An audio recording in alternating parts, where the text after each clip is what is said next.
台湾的关税大难，现在20%加 N 正在迎面袭来。虽然政府一直要大家好像不用太关心，没什么事吗？可是厂商都已经面对了一个灾难级的生死存亡，几乎活不下去。最惨的灾难，到底暂时还有暂时吗？还有别的内容还没有公布吗？惨输日韩。韩国因为这样关税谈下来的关系，让他的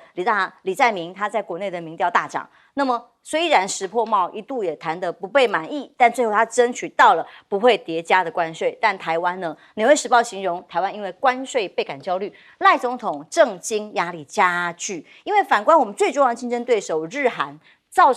达成的汇率呢？直接税率啊，的确都低于台湾，而只有台湾这样在涨台币哦。那进一步削弱台湾整个出口竞争力。台湾的想法，老外都觉得美国是我们最大最严重的市场，好依赖啊。结果不确定性使得部分的台企开始怀疑自己要如何撑过之后的几个月呀。因为总统一直叫大家正面看待，记得吗？那现在到底如何正面法？我们还有没有没公布的黑箱等在后头？台湾的关税其实不是20是30吗？邱毅是这样算的了哦。本来10几个国家，像欧盟啊、日本啊这些都是没有叠加关税的。其实我看一看这个清单里头有40个国家，但这一来一往，我们差了多少？台湾的传产有些毛3到4的毛利呢，关税有些是0啊、3啊、4啊、5啊，或者是10啊。如果10的话，往上一加，不就是30了吗？关税高达30，企业根本没办法竞争，也没得活。尤其是大家都在看呢，如果这个关税这么高，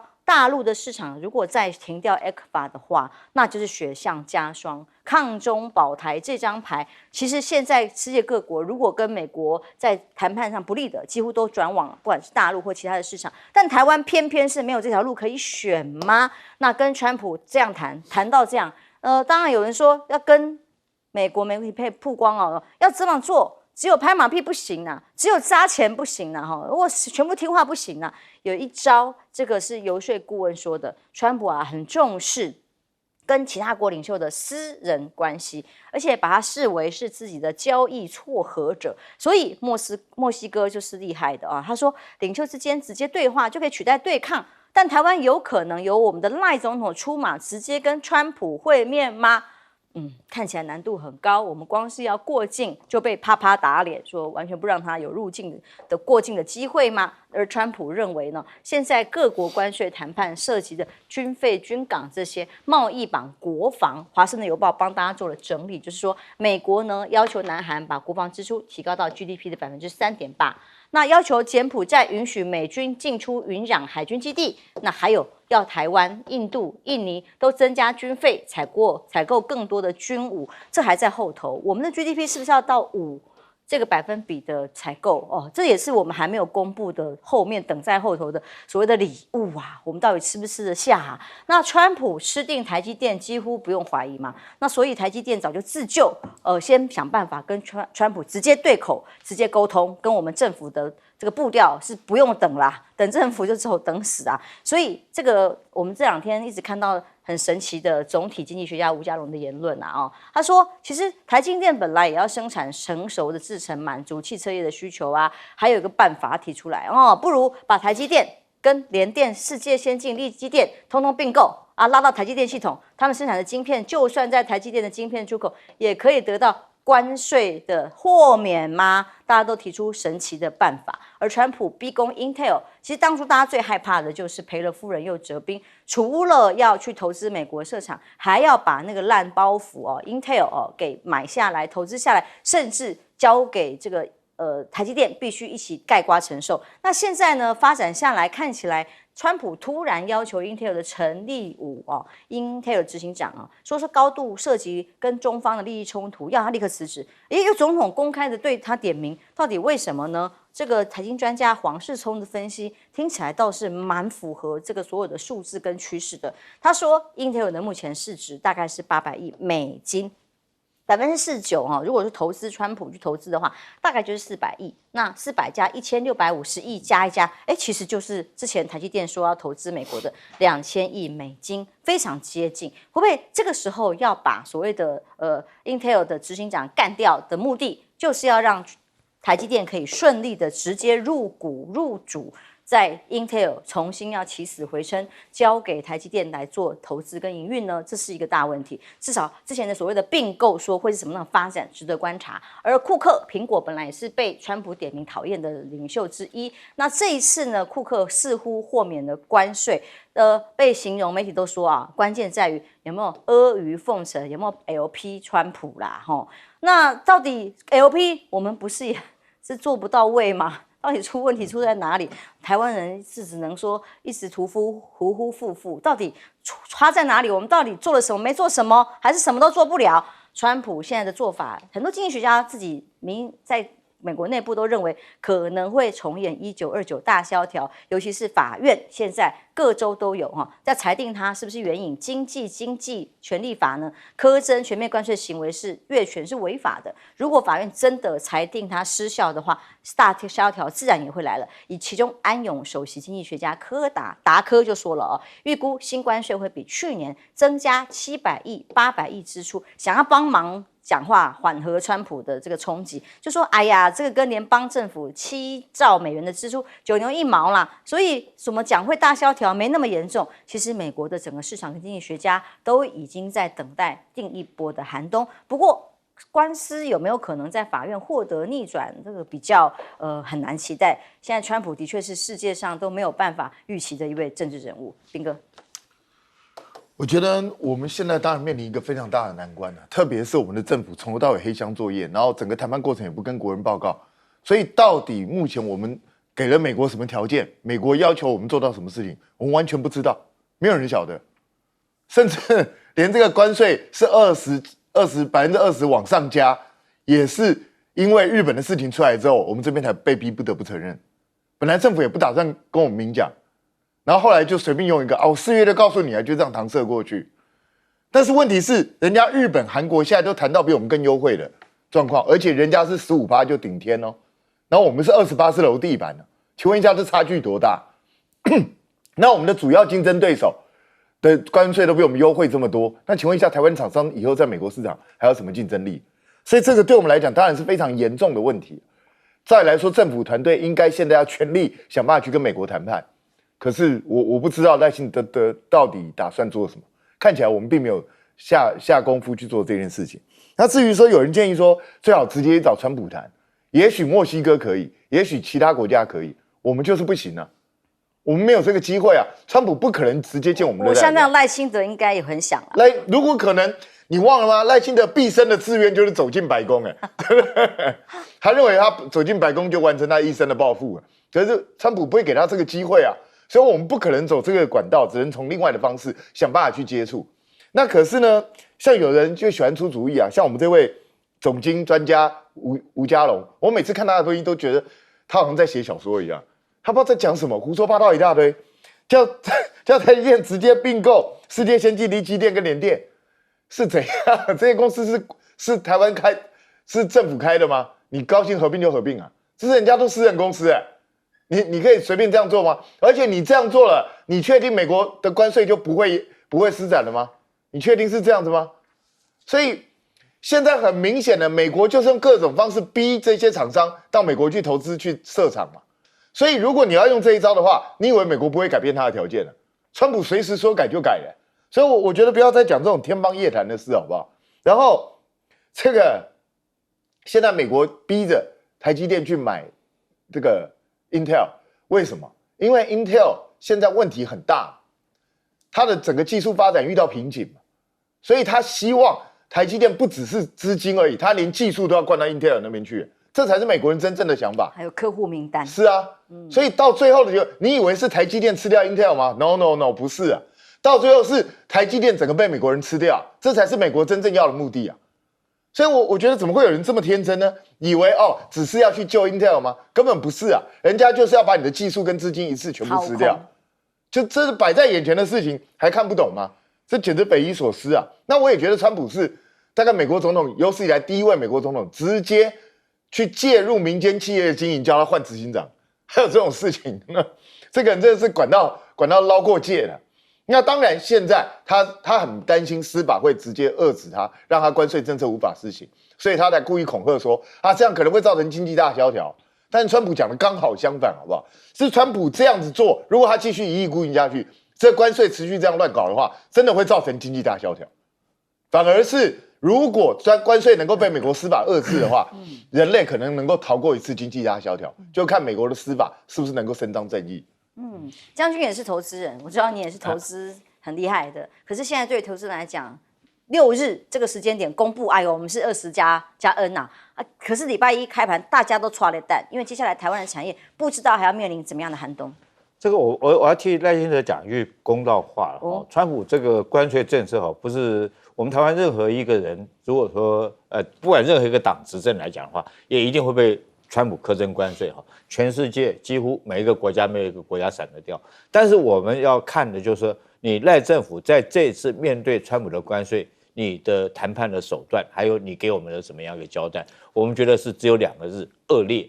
第一个，我们讲为什么这样讲？第一个，你看为什么日本、韩国，我们台湾来讲应该跟日本、韩国摆在同一个 level 上面呢？那人家日本、韩国可以谈到15%，我们为什么台湾要20%？这第一个，我们就问你赖政府，你说，全世界每一个国家你今天换任何一个党执政，他都会对你苛征关税。但可是我们相对来比较，为什么日本、韩国可以到15%，我们台湾不可以到15%？是不是你的谈判代表很无能？因为你派一个哲学家去谈经济，反正我们经济部长躲在后面一问三不知。第二个来讲的话，日本当初这个原来也说叠加关税，他们说遇到诈骗集团这个他的15%是叠加上去的，可是现在川普突然退回来了，他说没有我们多征收的会还给你们。那我们台湾为什么20%还是叠加关税？这就不公平了。那你赖清德要跟我们交代啊。让我最气的这个我们自己的行政院在昨天公布说，这个叠加关税上下去之后，我们台湾的失业人口会42000人。我跟你讲，行政院是保守估计的，绝对不会42000人失业。你想想看，有一个人失业之后，整个那是42000个家庭，再加上如果说他的消费能力减弱之后，可能连带周边的，比如说是经常卖面给他吃的那个小店，可能也会受到影响。民生服务、消费产业，一个产业链，一个生态链，整个都会受到影响。那42000人，你想想这个产生影响有多大？但是我们政府居然讲什么话？那个讲的话真的是用 F 开头，我是很斯文的人，但是你怎么讲呢？你居然跟我们讲说，没有，我们4月份就已经讲过，你们自己没有注意到。哎呦，那是我们台湾所有媒体都轻忽了。只有你你居然推卸责任，用这种话来推卸责任，我觉得这真的是我们听不下去的。但是这次来讲的话，这个昨天我看了工业总会特别讲，它有80%的劳工会受到影响。当然我们知道台湾的产业很特殊，比如说我们这个台积电这个高科技的产业，虽然说是这次虽然说是台积电豁免了但是只是暂时性的，但它毕竟是少数人了。真的就业的人口来讲，大多数的都是从事劳工，还有如果说是开放进口，是农民会受到影响。那你看这把下去，对我们台湾影响有多大？但是我们看到我们政府还在睡觉。我们不知道我们到底农产品啊或者市场要开放到什么程度，现在是个谜。然后我们到底还要投资多少，真的不知道。那所以教授，我们看到现在投资人的确，不管是企业家啦中小企业的气氛，其实比较像将军刚刚精准的描述。大家都还好，你还说是我们自己没有发现，大家到底该怎么办？对，因为现在整个这个氛围应该都是紧张啦，会担忧嘛，因为怎么可能会没有影响呢？那我们可以看到，谈判从过程到结果，我觉得这个可进步的空间实在是太多。第一个是谈判过程，大家回顾一下过去几个月，是不是感觉政府默会如深？我们所得到讯息是非常非常少，几乎没有任何的讯息。保密协定。对。而且这保密协定，他说是这个有签，而且是，但是其他国家并没有那么严格的保密协定嘛，所以谈判过程里面感觉起来，我们对于谈判的内容是什么，主题是什么，有些地方其实是可以拿捏、可以透露的。为什么到最后感觉起来，我们好像对整个谈判过程里面，好像我们对日本比较了解日本媒体披露了很多讯息，对欧盟也非常清楚，那对我们自己本来是不清楚的。第二点，大家还有印象吗？在最后那个结果要出来之前，看到一些媒体就是政府释放讯息，说我们的主谈判代表非常厉害，好让对手很难缠、很尊敬。我觉得这是典型的造神。要造神我也不反对，但是假设有好的结果，我觉得你要锦上添花，要是说很棒，我都觉得 OK， 无可厚非。但结果都还没有出来，就开始有这样的讯息出现，那到底是为了什么呢？那第3点哈，我觉得现在的20+，大家当然不能掉以轻心了，因为这些天已经有很多的这个产业代表出来讲话了，比如说这个工具机，他说我们跟日本跟韩国其实非常的竞争，那现在日本韩国是到顶是15%，我们本来就是有4.7%，我们叠加上去是24.7%，这个对于我们跟韩国的竞争就处于非常不利的地位。那日本的工具机可能会品质更高一些，它的价格可能比台湾的也多10%、20%，但是因为这个关税的这个差异性，所以可能会造成有些购买方可能那我多付一点点钱，我可以买日本的，所以这些都是业者的心声。后面不是一个大厂商、一个大企业而已，后面有无数的员工，后面有无数的家庭，怎么能够掉以轻心？怎么说云淡风轻？完全是我觉得非常非常的不合理。那还有就是，我觉得我们的心态到底是什么？好，对美谈判当然是我们现在的重中之重，但是上一节所提到的，目前政府到底有多少的心力放在这方面？还是放在823的这个第2波的大罢免？我觉得这是非常非常糟糕。好，那我要说的地方就是说，就像刚才将军所讲，因为川普是很厉害的谈判的一方。他是用1对1的方法让个别的国家就范，那他有个策略就是软土生绝，就当我们在很多地方上认为说我们要依赖美国很多的时候，那正好投其所好，那基本上就是就范。那当然在谈判的过程里面，我们可以把很多议题做相互的连接，但是以目前的状况之下，即便是我们把军购或是把像一些刚才讲的这个台积电更大规模的一些包括收购投资，通通放在里面，我觉得现在可能都对他们来讲会处于还是非常非常不利的地位。好，这是取决于我们的执政者了。的确，明天礼拜1，我们也不知道股市表现如何，会不会有期待政府官员正式的出来说明，到底我们还有哪些要退要让，不管是一般的民众或厂商要做的因应。休息一下，马上回来。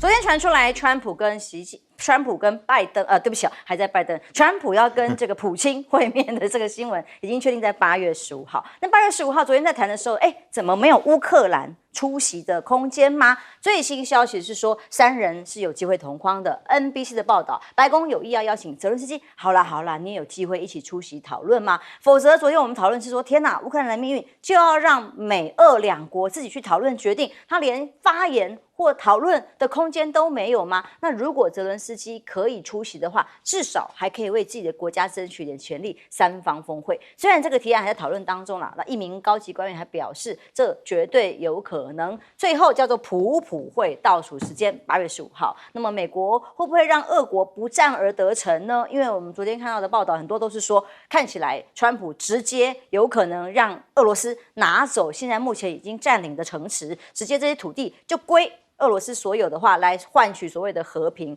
那 CNN 报道，川普宣布把阿拉斯加这块在158年前由俄罗斯卖720万美元卖给美国的土地通过一个叫世纪土地交易的舞台，让基辅交出他至今尚未完全占领的大片土地。也就是说，乌克兰是直接要被卖掉了的概念吗？那普京说跟川普见面呢，纽时的核心目标说，并非是领土扩张，有一项协议才是重点，是什么呢？就是促成一份能够阻止乌克兰加入北约、限制北约东扩的和平协议。也就是说，以后乌克兰绝对不能加入北约，甚至要解除武装，那或者是泽伦斯基是不是要下台？上次他提出来的条件是如此，而川普呢，被视为最有能力推动这项协议的人选。那俄罗斯高层现在放出来的消息是说，现在有人在破坏这个协定普会那现在有人不想要让我们这个会谈出现，以至于要用挑衅、假讯息破坏双普会。其中俄罗斯投资事业的特使，也就是川普特别信任的这位德米特里耶夫也是这样讲，不过并没有举具特别的名词说是乌克兰吗？还是谁想破坏呢？但普京的动作是非常全面性的，他宣布了要跟川普直接见面的消息之后，立刻展开跟金砖国家，包括了中国大陆、包括巴西的对话。那其中跟巴西的鲁拉总统通话40分钟里头，还特别讲他跟美国的接触的内容啊，俄乌如何近期的和平努力啊，这些状况之外呢，跟中国大陆的习近平主席也是同样的，习近平是说乐于见到双方的透过政治解决危机，让战争可以停下来这样的消息，显然跟上合会马上就要召开，要包括了纪念二战胜利的80周年会议里头，普京8月底要访华，息息相关。那先在跟川普见面之前的所有的跟盟友们的对话，也铺成了接下来跟盟友之间共同对外的各种意见跟形式。当然，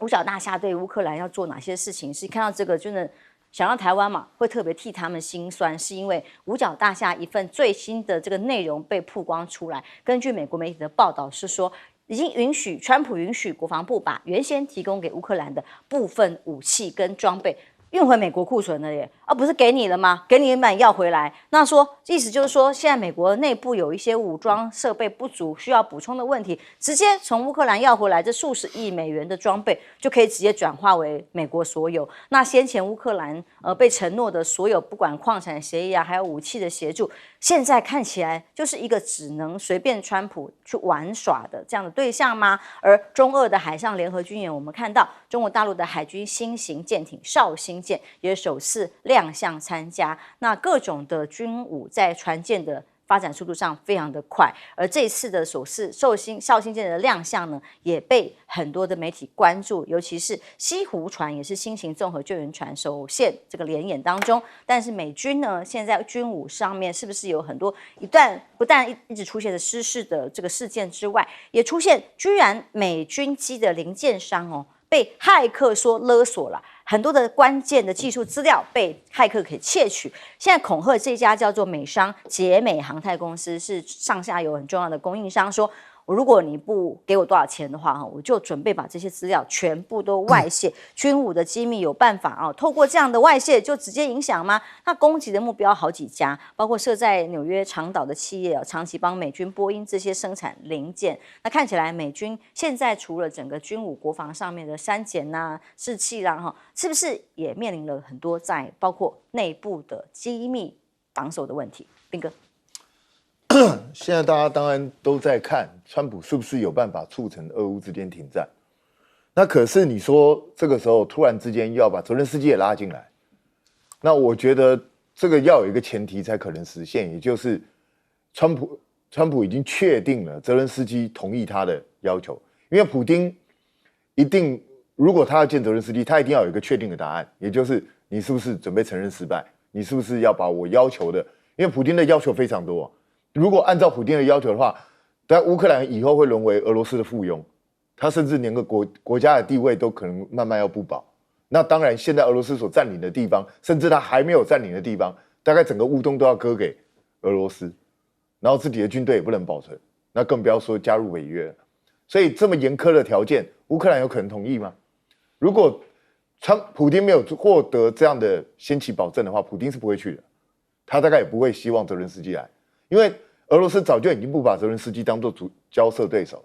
他甚至已经不承认泽连斯基的合法正当性了，因为他认为他没有在举行选举，所以他已经不是合法的领导人。所以在这种状况下，这3人如果真的有机会会面，大概就是乌克兰准备承认失败，不然的话，我觉得这3人会面的几率其实没有那么高。那当然，一切都在尚未定之天，也许川普真的有什么办法去促成他们3方会谈，那会不会到最后又上演上次在白宫大吵一架那种场景？这个我就不知道。不过我觉得这可能性不高了。那普丁现在看起来他在乌克兰战场上面，他自己认为自己是胜券在握，所以任何对他不利甚至要让步的条件，我认为普丁是不会接受。而且现在他正在逐步打开俄罗斯的外交困境，包括跟巴西、跟中国大陆、跟世界其他国家，尤其是美国现在在搞关税这些东西，惹火了很多国家。其实你看，印度最近积极在拉拢他跟俄罗斯之间的关系，所以我觉得现在整个世界的局势正在改变当中。中俄联手，甚至中俄可能联合其他国家一起在对抗美国。我觉得这个事情，这个战略格局可能正在陆续发生当中，所以我们大家可以积极的去看。那至于说美国的武器的问题，其实你看，光是一个稀土就卡住美国一个很重要的命脉。它现在很多高科技武器，它几乎没有办法做，因为它没有稀土的库存。所以在这种状况下，美国现在已经很明显的捉襟见肘，它恐怕所有的武器它都必须珍惜，不像以前这样子随手大笔一挥，就是这边送多少那边送多少。现在美军恐怕担不起这样的损失，所以他是不是可能从乌克兰把武器拿回来？我认为是非常有可能，因为美国的武器生产已经严重不足。将军，俄乌战争3年多，这次是不是有可能普会决定战争能不能停下来？不会哦，为什么呢？我们看这次的会谈是谁先谈的？我跟你讲，时间上面你看有多急。8月8号那天大概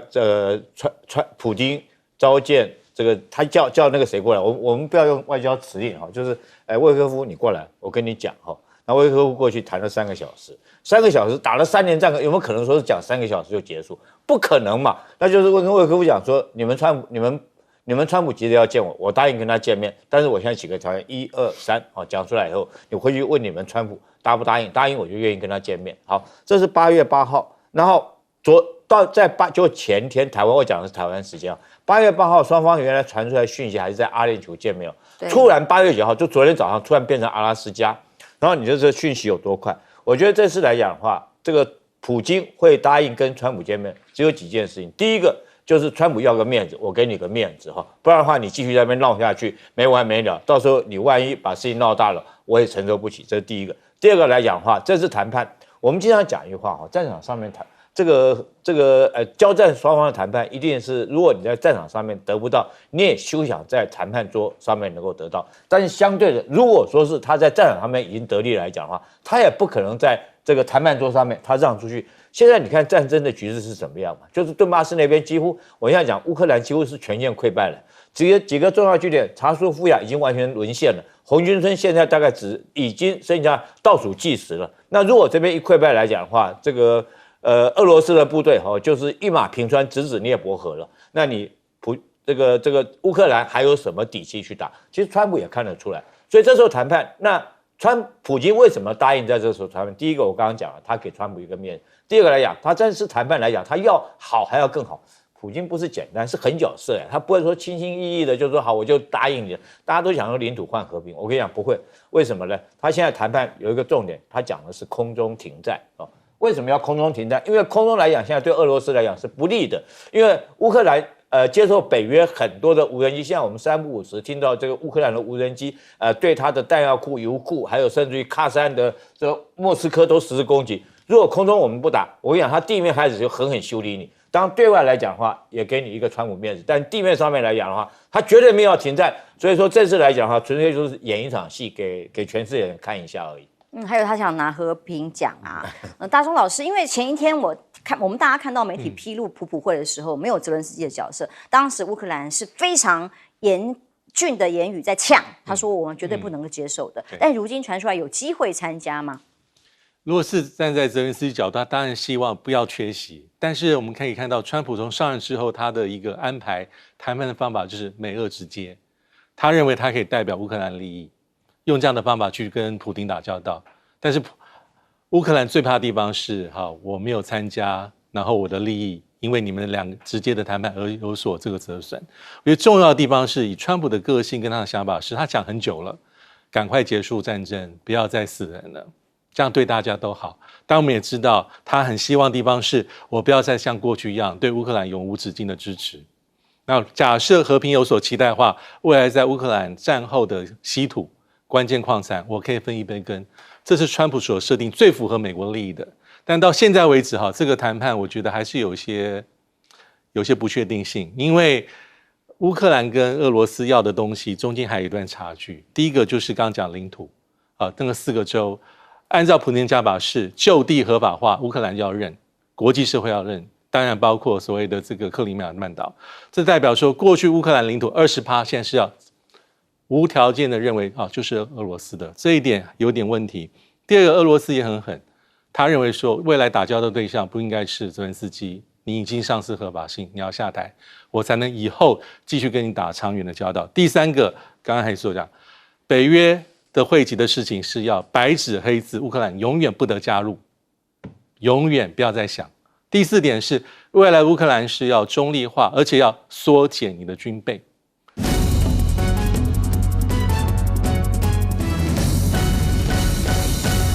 现在啊，我们光是关税哦，这个20%+N，搞半天呢，原来是有所谓的加 N 的状况。那现在呢，政府就一直告诉你说，我4月份就已经跟你讲啦，是你们自己不清楚这样的解释哦。所以就连外媒呢都点评说，现在台湾已经陷入多重困境了。首先第一个是我们的关税就是明明白白的，现在比日韩的15%还要高。那现在还有呢，第2点是处于大罢免的风暴。我们8月23号刚刚讲还有一场。另外是第3点呢，台币对美元早就已经大幅升值了，这对于我们仰赖出口啊，这个已经是无疑形成了一个大大的阻碍了，外销企业恐怕就要陷入财务危机了。不过呢，正在这么多的危机的同时哦，很多人说有这样子的人，我们还需要敌人吗？因为有青鸟竟然就说关税根本就不是问题，重点是价格，我们只要在卖出去之前呢，把价格调低，那就可以呢抵消关税啦，你货还是一样卖得出去啊！哇，这个经济学大酸说真的是一个经济学奇迹哦，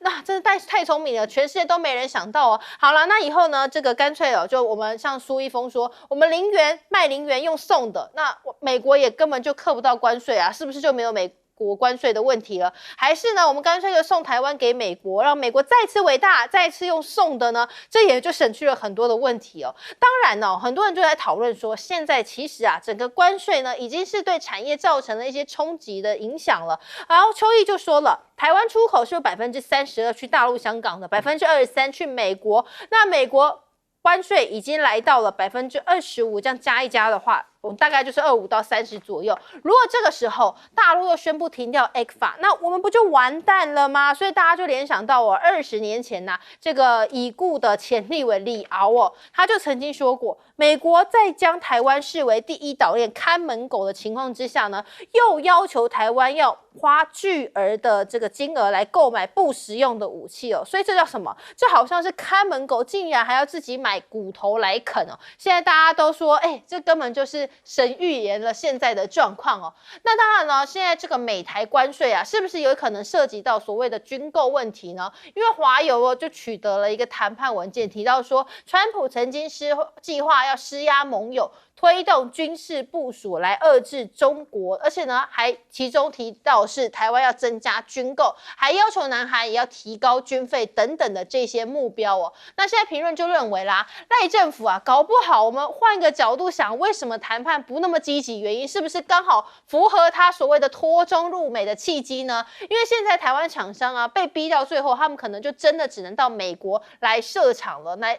建构这个产业链哦。所以呢，从长远来看哦，台湾呢就可以绝于大陆市场哦，而且呢，我们这个高科技的产业啊，从人才啊、技术资金啊，都被美国给连根拔起了。那没能力，可是你反观哦，看这些厂商呢，就会坐困愁城了，因为他们根本不可能到美国嘛，传产呢就会倒成一片嘛。这难道是为了要符合赖清的脱中入美梦吗？好，我们反观欧盟是怎么谈判的？现在就是说，欧盟的贸易协议当中有一个高招，因为呢，他们实际上是采取所谓的避重就轻的战略哦，因为在台成15%的这个关税的同时呢，他们为了避免付出太过高昂的代价，所以保护了一些具有政治意义的，像是牛肉啊、鸡肉啊这种敏感的农产品。那他换的什么呢？他就说那没关系，我就拿龙虾产业来跟你换，因为对他们来讲呢，龙虾不是经济的命脉，而且呢也没有特别敏感的政治意涵在里头，所以欧盟呢现在这个谈判策略看起来是不是成功呢？好，我们就是当然给大家对比一下啦。但呢，回过头也要讲哦，川普在这个关税战当中啊，真的有取得胜利吗？因为川普曾经警告说，如果美国法院裁定他援引紧急经济权利法来课征关税是越权的话呢，他说美国经济会陷入另一场大萧条哦。乍看之下，现在看起来贸易战是一面倒啦，川普是赢家。可是你其实盘点个性上呢，就会发现到说，美国是得不偿失。因为首先第一个，你东西变贵啊，就业机会啊，还有呢逆差税收啊、通膨啊、外国投资啊，还有美中的贸易战哦。或者是友邦的关系跟全球的地位哦，这些都让美国呢反而是招致许多负面的抨击。所以呢，也有分析就认为说，就是这个新关税实施之后啊，各国要寻求出口替代市场，很多人呢想要转往中国做生意，那最后美国会怎么样？它就变成了贸易保护主义的一个孤岛了。那当然是跟他们一开始是没有可能料想到会出现这样的状况了。好，杨老师怎么看说台湾啊，现在当然20加 N 结果我们政府还在告诉你说没关系，我这个4月就告诉你了，这厂商都知道哦。可是就连外媒都说我们陷入了这么多重的困境，这真的不可思议。到目前为止，各位有没有看到赖清德出来说明解释关税问题？行政院也没有，只有一个行政院长也没有，新闻稿，行政院长、副院长负责谈判的也没有，经济部长也没有，负责谈判的杨珍妮的谈判代表中委员都没有。在日本，这整个过程4月到7月底，石破茂经常上电视 ，NHK 也好，别的电视的专访的节目。然后呢，被堵麦的时候，他也会回答；在国会回答问题的时候，他也会回应。他会回应到说，现在我们正在谈判，我们碰了一些产业，美国要我们开放汽车、农产品，我会怎么样的保护？但是可能会面临到怎么样的挑战？我们可能要增加怎么样的采购？那我们希望能够维持就是一个对我们有利的关税。话都讲得很清楚，看到政府的方向、努力以及美国的霸道。然后呢，他派的代表斥责亮正，去了8次美国，回来在机场就会回答。结果当他出来的时候，因为从4月没有错，他公布的所谓的对等关税是在原有的关税往上加，这个叫叠加。所以你说20加 N， 其实应该 N 加20，因为这个20是后来加上去的。那个 N 大概是平均落在3%到7%，最多不超过10%。美国之前的关税其实都很低，讲低大概就10%以下。但是当4月份美国讲这个时候呢，他其实是威胁你，他要你来谈。然后呢，所有去跟他谈的都认为说，我们讲的当然是天花板关税咯，对，哪有什么还在把前面的加上去？不管是几%，因为每个产业都会不一样，所以如果真的要依照产业的话，每个产业可能就加个几%嘛，你不要说给我什么10%、20%，这都不合理了。因此一定是天花板，整个过程也都是如此。经济部你自己在中间发布了2个文件，也都是这么讲。然后呢，请问你杨珍妮、郑丽君，你们去谈的时候是说我们在往上加多少？为什么欧盟、韩国、日本都是如此？当日本发现到是被叠加的时候，他斥责亮正第一时间到华盛顿去了解。后来《金融时报》就讲清楚，美国川普政府内部的混乱，3个部会——财政部、商务部、谈判代表署相互斗争，协调不力，搞不清楚。谈的人是当然谈的天花板，然后呢，发布的人就以为说我们是往上加，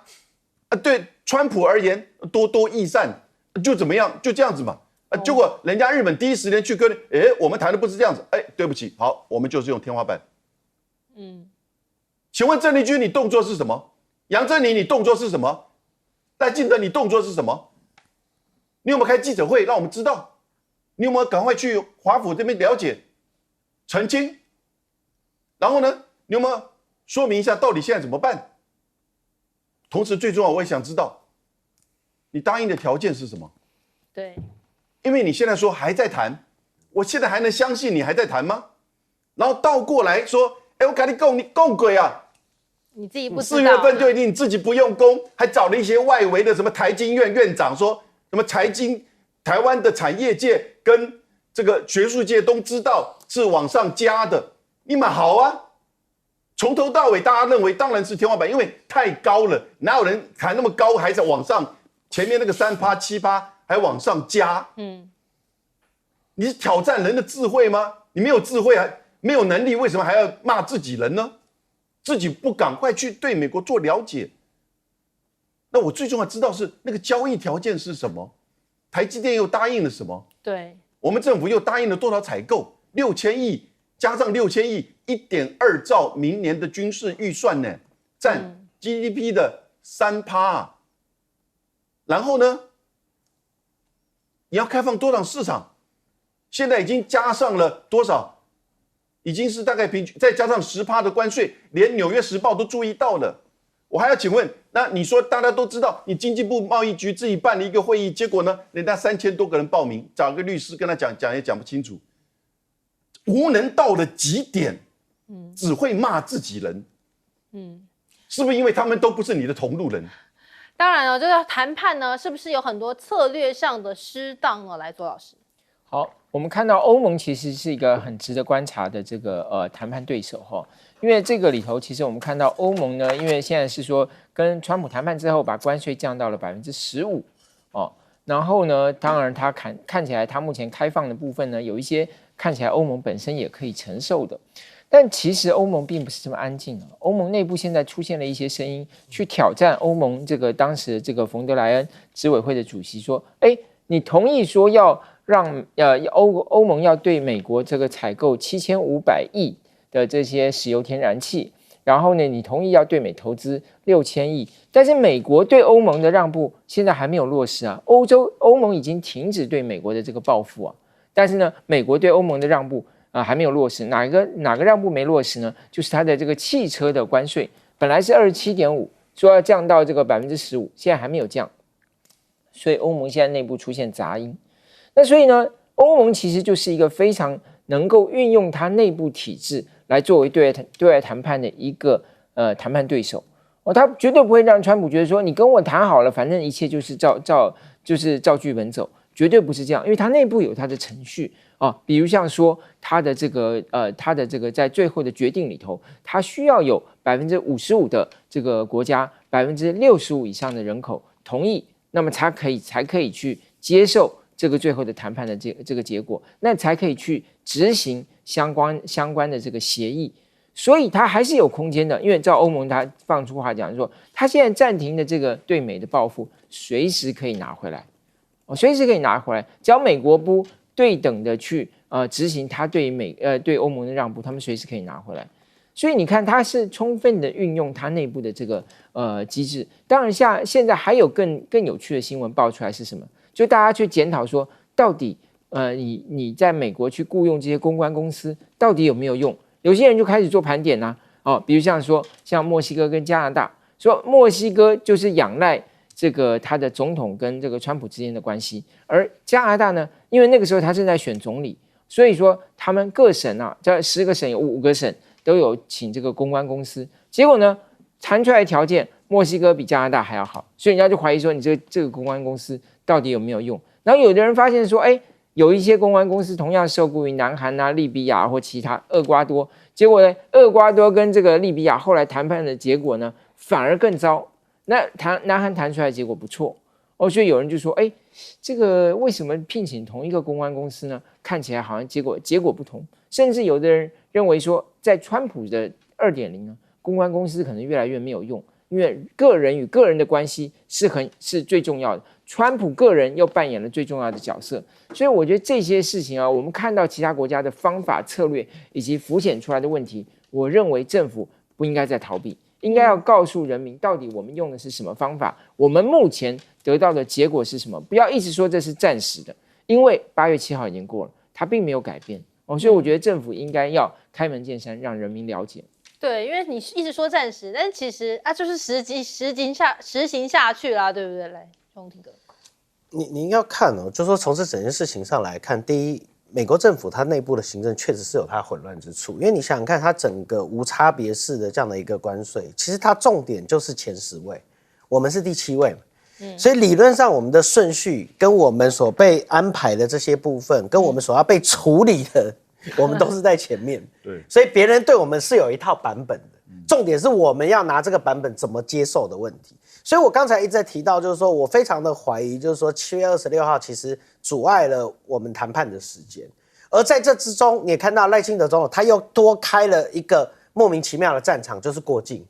这几件事情其实一再的，你会发现内政上的726大罢免，外交上的疑似想要过境，然后再都影响了这些谈判的过程那再来就是叠加的部分，我还是要强调一件事，就是你如果知道是叠加，你还谈成这样，那是什么？那叫无能嘛，对不对？你不知道是这样，然后你谈成这样，我们还能讲说，搞不好是美国坏，美国骗了你。赶快去，你都知道了，你还谈成这样，就表示你根本没有在意我们的主要竞争国，那就是韩国跟日本嘛。所以你可以看到，为什么我们一开始在看的时候，我第一个反应就是我要看日本跟韩国，然后我看了日本在抗议，我就说，奇怪，为什么日本抗议，韩国没有抗议？因为韩国早就谈好了。那如果日本跟韩国都谈好了，我们跟他有这么多的产业交错，因为我一再强调一件事情，关税的数字不是绝对的，是相对的。重点是看我们的 competitor， 他只要跟我们一样，我们都 OK。哪怕今天假设只要台湾、日本、韩国全部都15%，那其实对大家来说，那叫什么？就大家都给15%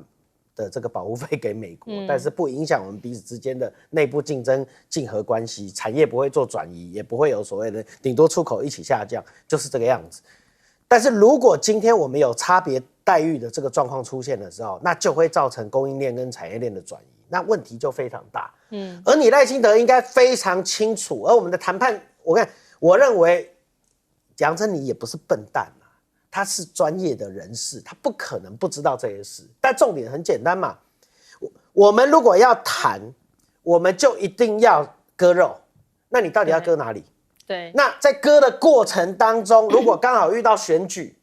那你觉得他割得下去吗？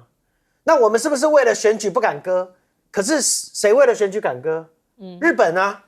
日本在选举的时候，他不照样，因为他知道什么？因为他知道美国这一次川普这种比较霸道式的谈判手法，他不得不做这样的动作，因为他要保护国家，所以他把选举放在国家之后，他先保护国家，再来想自己的选举，所以他输了。对，那你赖清德在这个时间点里面，我唯一看到现在这样的解释，我相信老师们大家也都认为应该有这样的可能性，就是他把选举放在国家之前嘛，所以这个谈判才会一直没有结果。然后我认为最后美国就是给你一个惩罚性的，而且你看连上限这些事情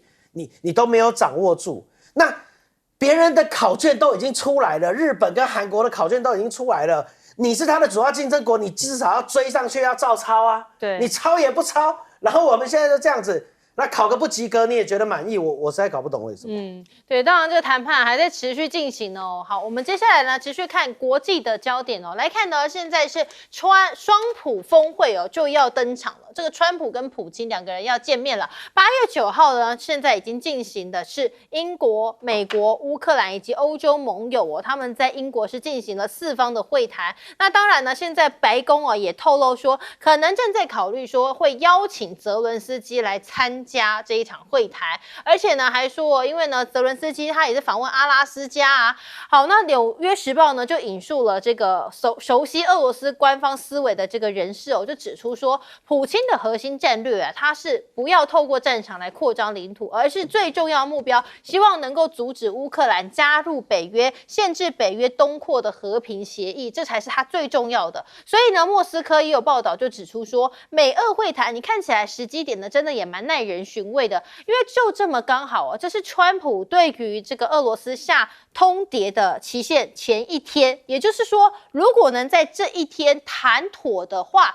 那双方都有个台阶下。那当然对这个美国来讲呢，川普也会认为说这也是释出善意嘛，所以整体的局面上呢，看起来对普京来讲是更有利的。但是你看呢，习近平呢，他就提到了说呢，这个也是乐见说乌克兰的冲突可以用，虽然是政治啊，但是呢能够解决是最重要的。可是泽伦斯基他会买单吗？泽伦斯基在得知川普跟普京要见面的时候呢，同时也以交换乌克兰领土为条件时，他就声明，他说乌克兰的领土是不容协商的，而且呢要排除基辅的和平协议产生的所有解方，他都不会买账。那俄罗斯高层啊更曝光说，其实啊是有人不愿意战争结束，甚至呢为了要破坏，他可能会采取挑衅或者是假讯息的方式展开，那动机就是要延长战事了。那这是不是暗指说乌克兰接下来会做挑衅破坏的行为，还是说俄罗斯自己不愿意结束这一场战争呢？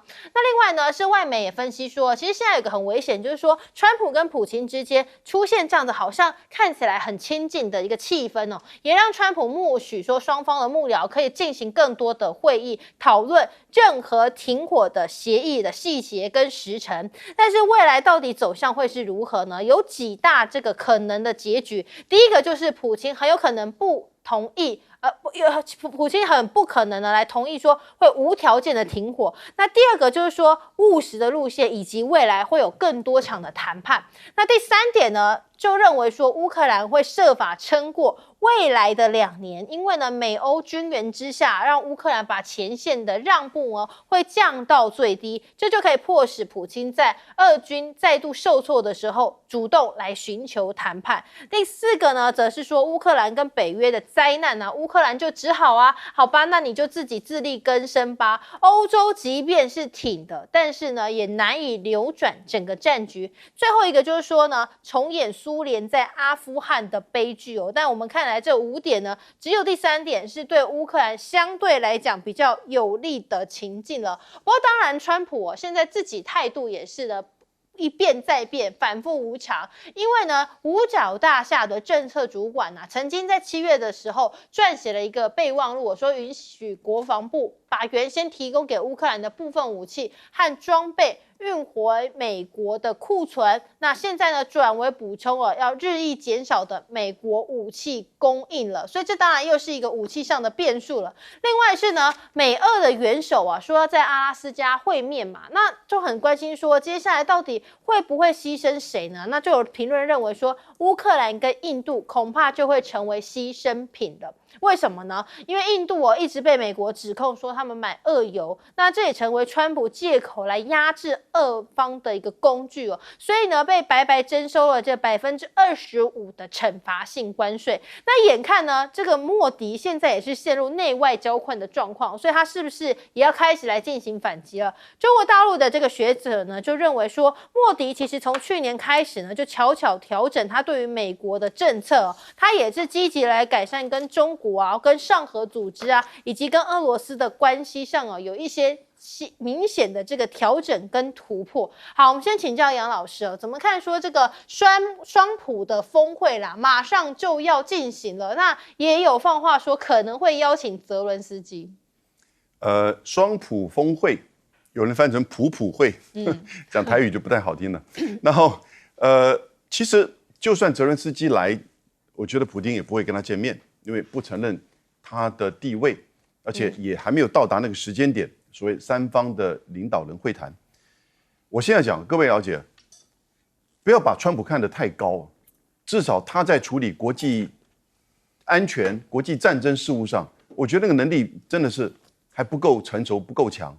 你看他上来之后处理俄乌战争，说本来100天更早是24小时，后来又说了5个月。那是要到8月8号，现在终于他用跟普丁见面的这个机会，希望能够完成，但是呢很难。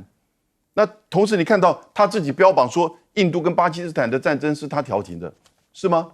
泰国跟柬埔寨的战争是他调停的，是吗？他一天到晚在标榜说自己要领诺贝尔和平奖，可是你看看他支持以色列2个，第一个。被以色列引导到他自己出兵去打伊朗的核设施，结果呢打个寂寞。然后呢，他支持以色列在加沙的持续种族灭绝屠杀，搞得连所有的其他的 G7 的国家，大部分英国、加拿大、法国现在都要承认巴勒斯坦国。全世界不能再忍受加沙居然要被以色列完全占领，然后呢，川普完全不讲话。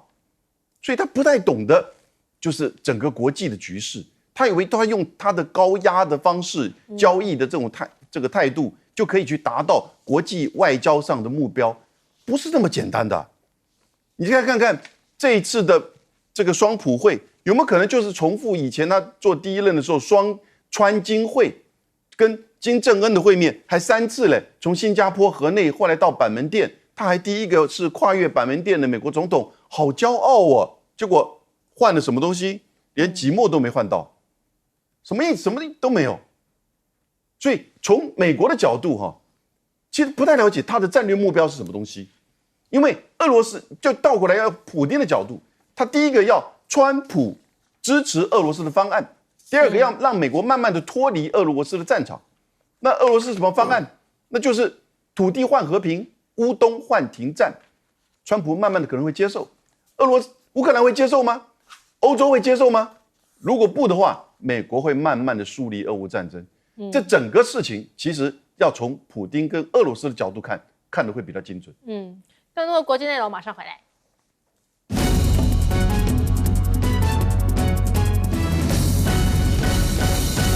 因为我想很有趣的一个问题是，为什么选在阿拉斯加？阿拉斯加原来是俄罗斯的领土，后来俄罗斯在1867年卖给了美国，然后所以这是俄罗斯的领袖第一次到了阿拉斯加来。那你把这样子的一个事情放在这个会议的这个里头你就发现到说，其实川普跟普京这场会面放在阿拉斯加举行，其实有更广的意义，不是只有处理到乌克兰的问题，还有处理到什么？两国的经济合作。因为过去就是因为俄罗斯当时需要资金，所以把这个土地卖给了美国嘛。那现在俄罗斯的领袖来，当然两国就是谈双方还有没有什么共同的经济利益啊，包括北极圈包括其他的这些双方有可能开展的这些天然气的这些合作因为阿拉斯加正要准备进行大规模的这个天然气的开采嘛，所以这样子的一个脉络底下，你再去看俄乌战争，那可能就是一个另外一个议题。虽然大家都关注俄乌战争，但是川普很显然他的一个构想是，他要恢复跟俄罗斯的关系，在这个脉络里头去解决乌克兰的问题，而不是他要先解决乌克兰问题，再去开展俄美关系、美俄关系。所以我认为这样子的事情，当然这样子的一个思维，当然就使得欧洲国家非常担心。所以现在这个欧洲国家，英国、法国跟这个泽伦斯基通话之后，大概3点。第一点就是说，没有乌克兰参加不算数。第二点，所有的领土不能用这个强制力，不能用战争的手段去取得。第三个是什么呢？第三个当然就是说，必须要先停火再谈判，因为现在俄罗斯的想法显然就是说，要先谈判有结果才有停火。那乌克兰说你要先停火，我们再来谈判。那当然这里头其实最吊诡的、最有悬念的问题就是到底怎么进行领土交换？是不是俄罗斯要把这个什么扎波罗热还有科尔松这个地方要进行交换，还是俄罗斯根本不吐出这里的土地，就是要乌克兰放弃乌东的这2块地方？所以我想这个大概是未来大家密切讨论的事情。对，持续来关注这场会面的进展。休息一下，马上回来。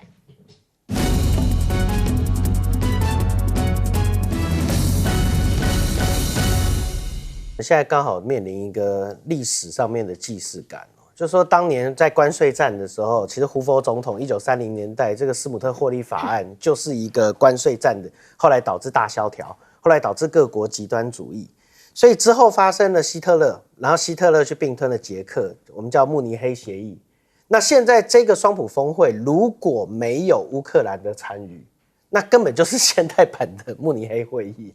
慕尼黑协议当初就是在英法然后这个的这样的一个德3国的这样的，还有意大利4国的这个协议底下，然后就把捷克的未来谈好了。那双普峰会如果没有泽伦斯基的参与，那基本上它就是现代版的这个慕尼黑协议。但如果有泽伦斯基的参与，以他之前跟这个范斯他们之间跟川普之间的对话，那个你没有排了这样子的一个部分，观众朋友会相信泽伦斯基在这里面到底有多少话语权吗？